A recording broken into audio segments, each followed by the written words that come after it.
human action is expressive. A gesture is an intentionally expressive action. All art is expressive, but some art is intended to move us through visual gestures that transmit and perhaps give release to emotions and emotionally charged messages. Visual gestures that transmit and perhaps give release to emotions and emotionally charged messages.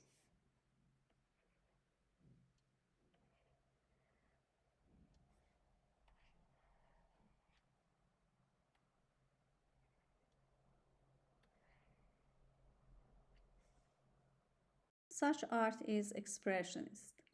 A lot of 20th century art, especially in Central Europe, has been of this kind, and label expressionism has been attached to it, as also to comparable tendencies in literature, architecture, and music.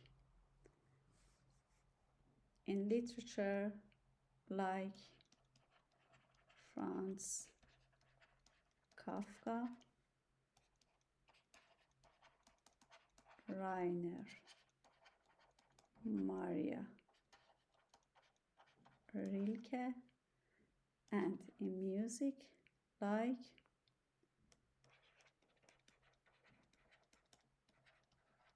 Stravinsky. Nor, of course, is this heightening of expressive power peculiar to 20th century art. Periods of crisis especially seem to produce artists who channel the anxieties of their time into their work, like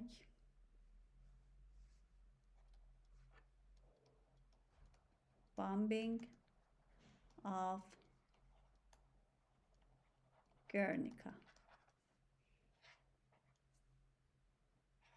or Picasso's Guernica. Once the personality of an artist was admitted as a factor determining the character of a work of art, as it was increasingly during the Renaissance, art could function more and more openly as a means of self-revelation, like Picasso, Van Gogh, Basquiat, Schiele, and the other artists. In the context of modern individualism, this could be taken to extremes, but the only true innovation that modern expressionism can show was the discovery that abstract compositions could serve at least as effectively as subject pictures, like Frankenthaler, Mark Rothko, or Arshil Gurki. The subject having served as a vehicle for expressive gestures, to some extent as the acceptable sugar coating around the peel of meanings, could, it was found, be abandoned entirely. The subject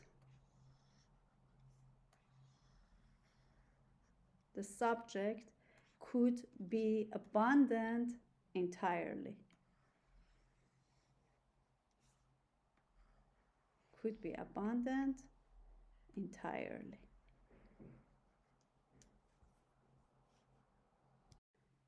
The expressive power of colors and shapes, of brush strokes and texture, of size and scale was shown to be sufficient. Colors, expressive power of colors, shapes,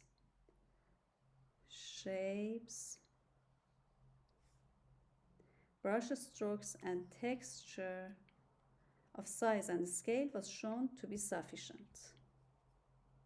Here was a form of creativity that communicated without benefit of narrative or description, without even any appeal to associational reflexes. Without narrative or description.